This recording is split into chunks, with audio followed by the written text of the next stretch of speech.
और संजय जी आज ऐसा लग रहा है कोई विरोध प्रदर्शन कर रहे हैं, काली पट्टी आप सर पर बांध कर आए हैं संजय जी। तो मैं पहले तो शुरुआत फिर मैं ऐसे में आप ही के साथ कर लेती हूँ संजय जी। आज मंच सियासी था, मंच ईद का था, दोनों में से क्या था? क्योंकि ईद पे शुभकामनाएं हो रही थी लेकिन संदेश तो सियासी दे रही थी, no CAA, no NRC, no UCC, लागू नहीं होने दूंगी। संजय जी, सबसे पहले तो हम ये बताने चाहते हैं, कल अमित शाह जिस तरफ से बुनियादपुर दक्षिण दिनाजपुर में जो बयान दिए हैं उसको खिलाफ हम आज बोलेंगे। क्या बोलेंगे? बोले वहां का जो वोटर हैं और तृणमूल को जो कार्यकर्ता हैं, सीए और एनआईए के लेके बोला है, टीएमसी को कार्यकर्ता को उल्टा करके पैर के अंदर लटका के पीटा जाएंगे, उसको सीधा कर जाएंगे। जब असंवैधानिक बात करते हैं अमित शाह जी, तब हम इस तरफ से विरोध करेंगे। नंबर दो कहा था जो दंगा करेंगे, तो क्या टीएमसी दंगा कर रही है वहां? आपने अपने पर क्यों ले लिया? उन्होंने कहा जो दंगा करेगा उसे उल्टा लटका देंगे, उल्टा करके पीटा जाएंगे। तो दंगा कौन कर रहा है? टीएमसी कर रही है क्या? अंग्रेज के समय में भी नहीं होता था, वो अंग्रेज के समय में जो अत्याचार होता था वही अत्याचार ये अमित शाह करने चाहता है, असंवैधानिक रूप से। उन्होंने टीएमसी का नाम लिया क्या? उसको खिलाफ ये विरोध मेरा जारी रहेंगे। नहीं, आप विरोध करिए। उन्होंने टीएमसी का नाम लिया, उन्होंने कहा दंगा करने वाले। अगर दंगा करने वाले आप मान रहे टीएमसी है तो फिर चुनाव नहीं, सुनिए, नंबर दो सुनिए ना, आप सुनिए ना। नंबर 2, चुनाव आयोग को पास में जो आपको मैं तूफान पीड़ित हुआ था, 1600 मकान टूटा गया था, टूट गया था, जिसको अब अनाथ होकर रहा है, कोई ये सेंटर में है, उसके लिए चुनाव आयोग को लेटर लिखा जाता है, उसका कुछ परमिशन नहीं जाता। 1600 आदमी को घर टूटे हुए हैं, वो भी मतलब बंगाल विरोधी हैं। एक निर्वाचन आयोग भी बंगाल विरोध है। नंबर 3 में आपको तारीख के तारीख में बताने चाहते हैं, जिस असंवैधानिक मंच ईद का था, मंच त्योहार का था, उसे सियासी क्यों बनाया? सवाल ये है, उसे सियासी क्यों बनाया? क्या ये सीधा उदाहरण नहीं है कि त्योहार को भी आप सीधे सियासत से जोड़ रहे हैं?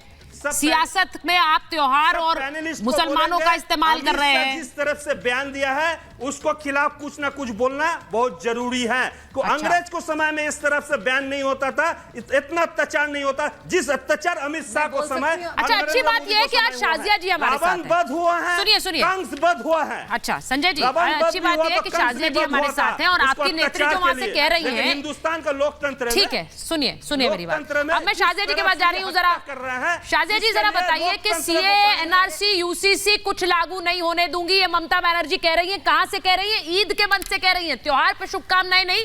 क्या भड़काने का काम नहीं है ये?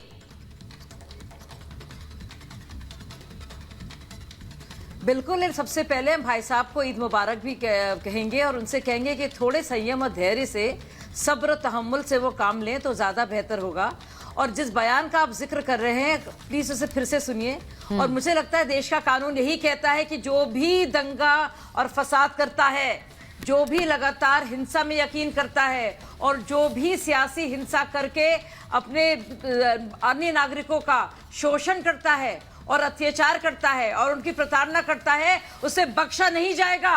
और यही देश का कानून है और यही हमारे गृह मंत्री कह रहे हैं। और सुन लीजिए भाई साहब, आप अभी भी आपने कहा ना कि वो जो जिस तरह से आप पूरे मजहब को एक सियासी कारोबार बन गया है आपके यहाँ, तो भाई साहब मजहब होता है, सियासी कारोबार करने का यार वक्त नहीं है। और जिस तरह से ममता जी ने बाकायदा ईद के दिन जिस तरह का बयान दिया है, वो तुष्टीकरण भी नहीं है, वो इतना ओछे तरीके से वो साफ तौर से कहना चाह रही हैं कि जो भी हमारे देश का कानून हो वो उसके खिलाफ खड़ी हैं। आप भी जानते हैं और हम भी जानते हैं कि सीए का ताल्लुक किसी भी भारतीय मुसलमान से नहीं है। ये सिर्फ पास ट्रैक करता है उस पूरी प्रतिक्रिया को जो ऑलरेडी लोग, जो शरणार्थी हमारे देश में 2014 तक आए हुए हैं। तो क्यों जानबूझकर झूठ बोल रहे हैं? क्यों मासूम मुसलमानों के साथ और उनके जज्बातों के साथ ऐसा खिलवाड़ कर रहे हैं, वो भी ईद के दिन? आप क्यों कैसा आपके लोग अगर आप मानते हैं कि मुसलमान कौम के लिए आप सबसे ज्यादा बोल रहे हैं, तो आप उनको क्यों डरा रहे हैं? क्यों उनको इतना डरा रहे हैं? मैं एक बार हर्षवर्धन जी, नहीं, क्या आपको आपने लगता नहीं शाजिया जी, मुझको है इसीलिए कि- मैंने कहा कि आप ये अच्छी बात है बताइए। कि आज आप हमारे मंच पर आपने है क्या महाभारत मुसलमानों में, को बेवकूफ बना रखा है? क्योंकि मुसलमानों को क्या एक तरह से सिर्फ वोट बैंक के लिए इस्तेमाल किया जा रहा है। त्योहार का दिन था, उस दिन शुभकामनाएं दी जाती हैं, उस दिन त्योहार में मिल बांट के त्योहार की बात होती है, या उसे सियासीकरण होता है उसका उदाहरण आज दिखा मुझे।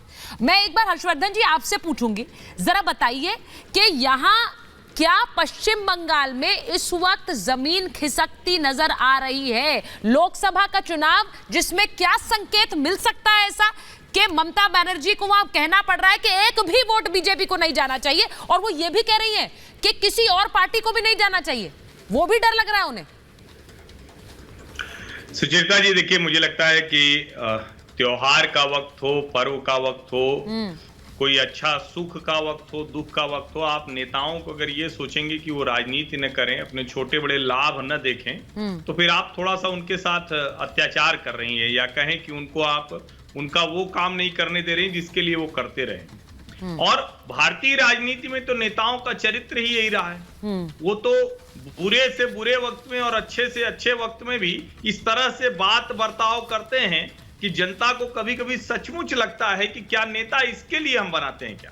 नेता तो इसके लिए बनाते हैं ना, वो नीति अच्छी बनाए, वो अच्छे से अगर विपक्ष में है तो मुद्दों पर बात करे, सरकार को घेरे, और अगर विपक्ष में रहते हुए उसको जनता ने भरोसा कर लिया तो सरकार में आकर जो सही है वो करे। लेकिन दुर्भाग्य देखिए कि ममता बनर्जी कह रही कि अभी दंगा मत करो, कुछ दिन अभी एनआईए पकड़ ली जाएगी। पश्चिम बंगाल में जिस तरह से भारतीय जनता पार्टी के ऊपर बाहरी बहिरागतों कहकर बाहरी कहकर ठप्पा लगाया, उसके बावजूद जिस तरह से भारतीय जनता पार्टी ने अपने वहां, जिसको कहते हैं ना कि धीरे धीरे अंदर पूरे पश्चिम बंगाल की पार्टी हो गई, ये ममता बनर्जी को बुरी तरह से परेशान कर रहा है।